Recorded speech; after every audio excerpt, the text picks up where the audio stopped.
We are about to embark upon a series of strange and exciting, dangerous adventures.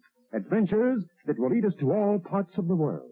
Hello and welcome to another Bad Comic Review. This time we're looking at Volition, issue 1 from AfterShock. This is written and created by Ryan Parrott, art by Omar Francia, Marshall Dillon was letterer, and it was edited by Mike Martz. Now, I'm not a huge fan of a lot of AfterShock's work. They're pretty hit and miss for me. This one was an interesting concept.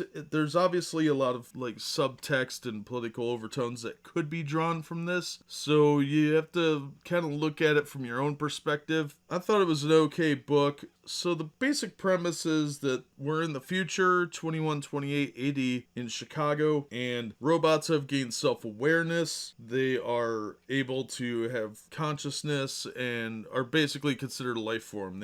There's a couple pages where they explain how they got their rights and how there were pro-robot marches, that sort of thing. Effectively, they are just like other people, and there are a lot of subtext. They were slave labor, that sort of thing, so you can read into that what you will. But currently there is a disease among the androids because a lot of the older models are obsolete and the newer ones have different programming, different upgrades, and the older ones can't get work. They end up homeless and end up being scrapped, so they turn to black market upgrades. Well, that led to a disease called rust. Some people believe that the original creator of artificial intelligence, Dr. Traymore, can cure it, but she's been reclusive and squirreled away for a long time. So we've got these various little visuals from different robots. We've got some people breaking into a bank to steal upgrade processors, and we learn a little bit about them. One of them gets caught, and obviously he's going to be in future issues. Well, then we focus on this girl that we see at the very beginning of the book, and she's obviously going to be a major character in this, and her name is Amber. She is actually Amber 7T, and she's a nurse. We see her at the beginning. She's sort of like the launching point is her birth, but now she has a job and she meets this old rusty android whose name is Mr. Hobby, and it turns out that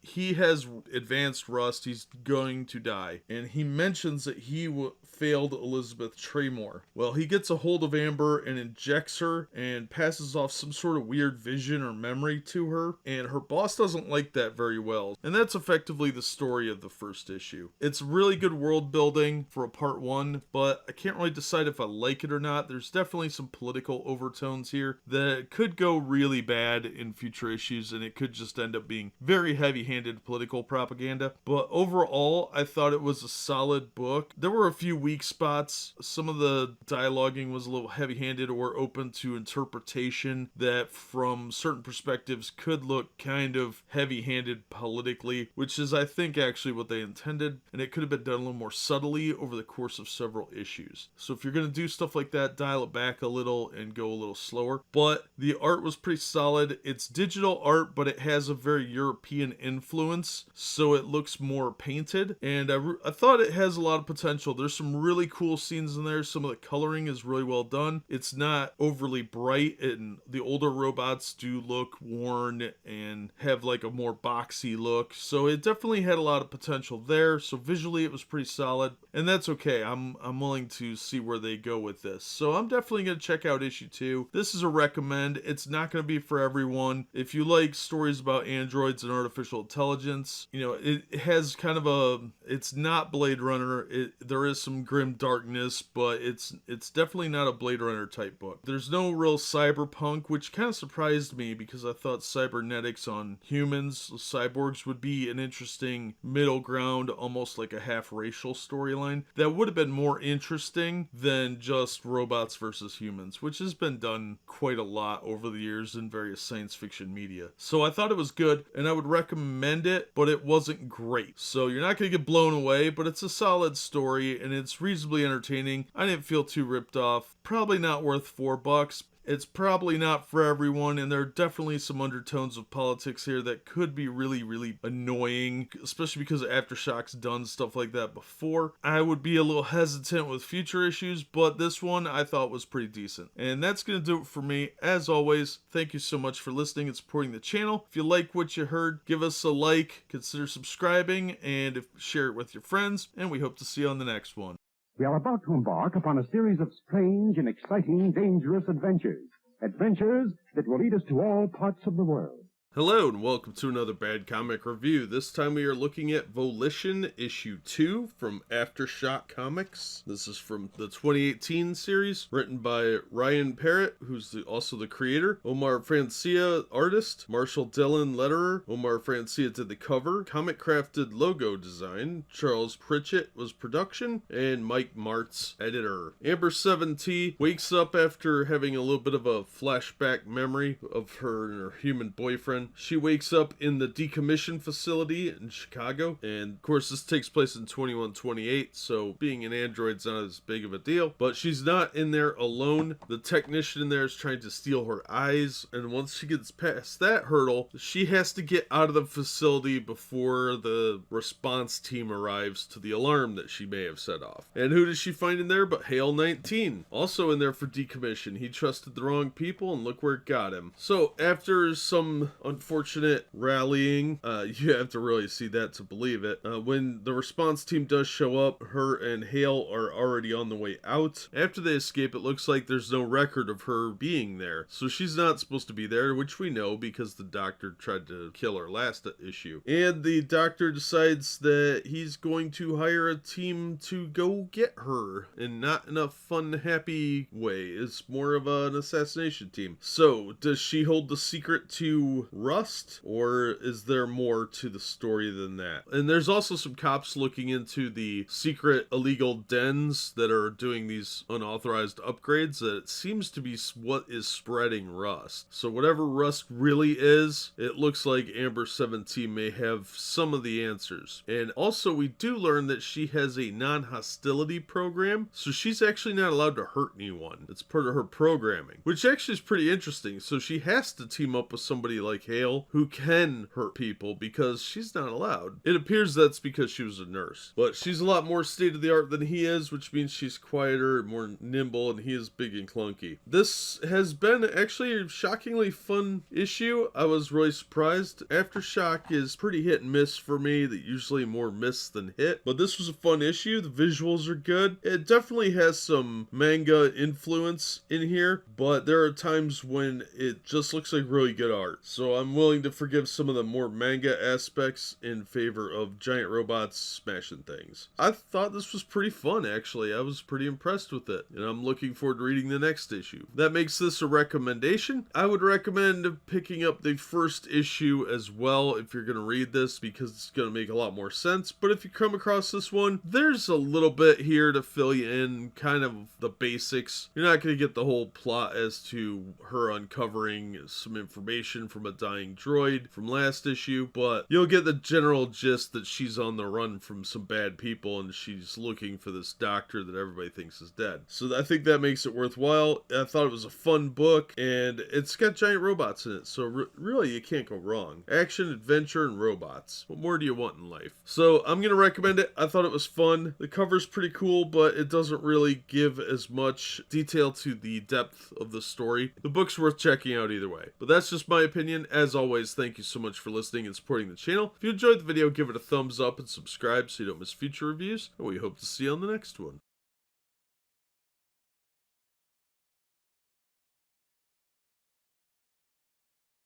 We are about to embark upon a series of strange and exciting, dangerous adventures. Adventures that will lead us to all parts of the world.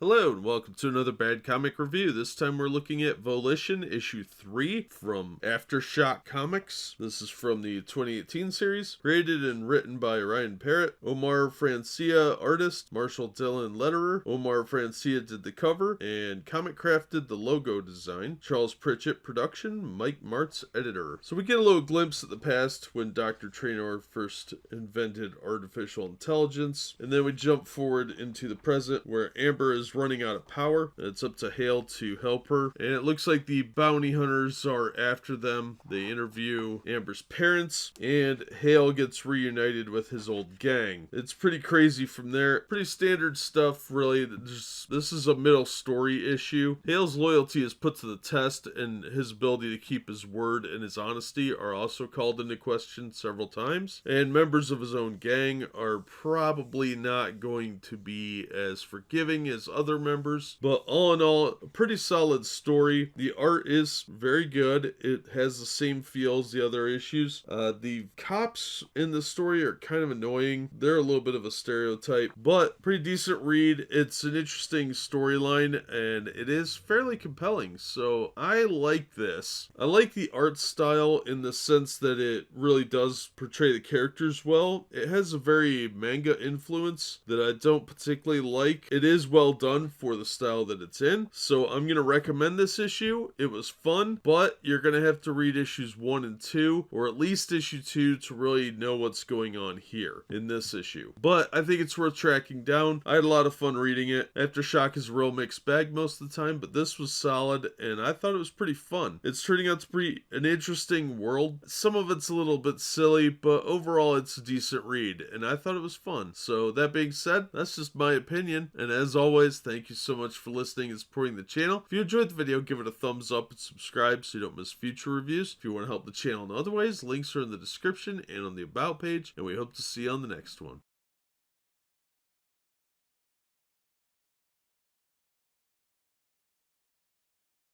We are about to embark upon a series of strange and exciting, dangerous adventures. Adventures that will lead us to all parts of the world. Hello and welcome to another Bad Comic Review. This time we are looking at Volition issue 4. This is from the 2018 series, written and created by Ryan Parrott, Marco Iteri, artist, Leonardo Piccarati, colorist, Marshall Dillon, letterer, Omar Francia, cover, Comic Craft logo designer, Charles Pritchett production, Mike Martz editor. Alright, so this is put out by AfterShock. Now, their comics tend to be incredibly hit and miss for me, but so far this series had been pretty good, so let's see where we're at now. Amber 7T has to get a low jack removed off of her by some of Hale 19's friends, and Hale, remember, is sort of a criminal, so his friends are pretty sketchy, but what they see in her memories makes them all decide to pack in and move. Now unfortunately, one of them is a snitch, and that brings the bounty hunters a calling. So Mr. Tin and his former pleasure droid companion come looking, and that of course brings the police. They are now putting together that Hale is somehow connected to this mystery droid at the decom center, and it may be related to all the stolen processors and bootleg equipment at the illegal dens. We also learned from Amber that Rust is developing a lot faster than it used to. Whereas it would take more than 2 years, it's now taking less than a year to not only develop but to kill its patients. So that's a big problem for the androids. It's an android plague. And I'm not going to reveal much more than that. This was actually a pretty good story. There's a few minor elements that kind of annoy me, like purple hair and the cliche stuff that you see in comics nowadays. Like she's got the side of her head shaved in most of these. So, you know, it looks very SJW, but so far it's a pretty good action-adventure story. It's got some interesting ideas in it where, you know, the androids kind of live like people, and they even date people sometimes. They have family units, even though they're not born and they're created, they still have like emotional subroutines and things like that. So it's interesting. This one definitely furthers the plot, and I'm leaving a lot out of it because I'm going to recommend this book. I thought it was fun. The art is consistent. It does definitely have a manga and anime influence, but I can forgive that. It's good quality art for what it is. The machines look really cool, and I like that. The mechs and the androids look really cool, so I'm willing to kind of put aside my disdain for the art style itself because it is well done for what it is, and the story is pretty interesting. So that being said, this is a recommend. That's just my opinion. As always, thank you so much for listening and supporting the channel. If you enjoyed the video, give it a thumbs up and subscribe so you don't miss future reviews, and we hope to see you on the next one.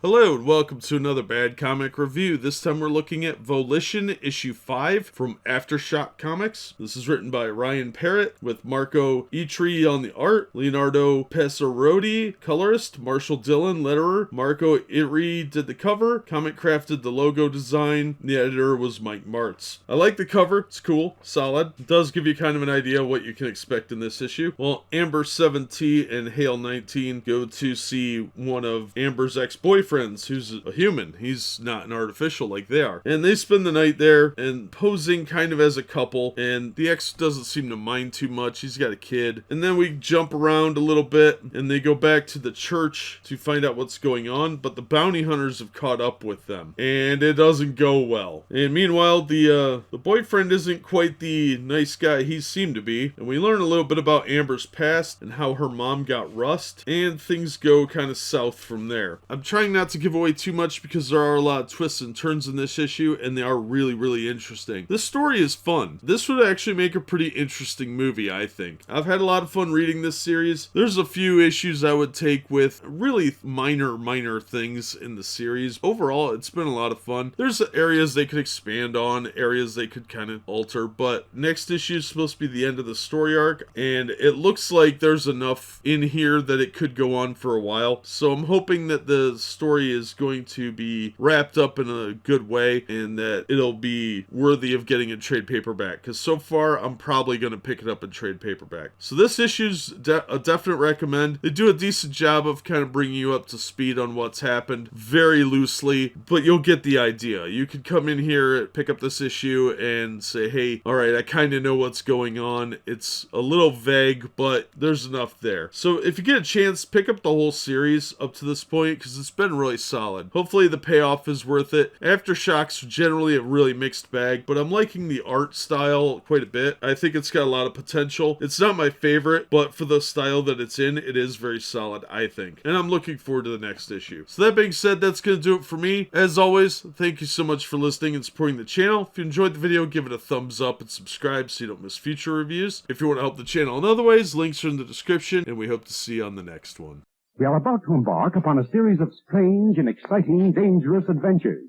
Adventures that will lead us to all parts of the world. Hello and welcome to another Bad Comic Review. This time we are looking at Volition, issue 6. This is a miniseries from AfterShock Comics, written by Ryan Parrott, art by Marco Itri. Leonardo Passarotti was the colorist, Marshall Dillon letterer. Marco Itri did the cover, edited by Mike Martz. Cover's okay, but it has nothing to do with what's going on in the book. Now, it took me a few years to track down this issue, and I had to reread the miniseries to get to enjoy this one. And honestly, my opinion has changed about it pretty significantly after reading this issue. The detective catches up with Hale and tries to arrest him, and he breaks her car while he's supposed to be under arrest, and they have some sort of like hug it out moment that makes almost no sense. Meanwhile, the assassins are getting paid and decide to hang around for some reason. Meanwhile, Amber is about to be reprogrammed, and we learn the origin of rust. Then the fat detective shows back up for some reason. It really seemed kind of rushed and like a TV episode. Well, the two detectives show up at the office of the doctor who's holding Hale, and they manage to take out the assassins relatively easily. It's shocking how inept and incompetent these assassins are against humans. They're supposed to be these hardcore badass assassins that we've seen kill several robots before, but they can't take out a frumpy cop and her partner, or Hale. But don't worry, girl power is there to save the day, and then it just abruptly ends with a fist bump. Like, the resolution as to what actually happens is kind of just lost. The subplot of the doctor being like just generically evil really doesn't play out the way it probably could have. And after revealing who created Rust, there's no follow through on that. It just ends. They're off on the hunt as if they're setting up for another issue that never will come. This really needed another issue to expand upon what's happening in the book. And unfortunately, we don't get that. So everything gets jammed into one issue. And while there's a lot here, it's a very, very unsatisfying ending. It really seemed like maybe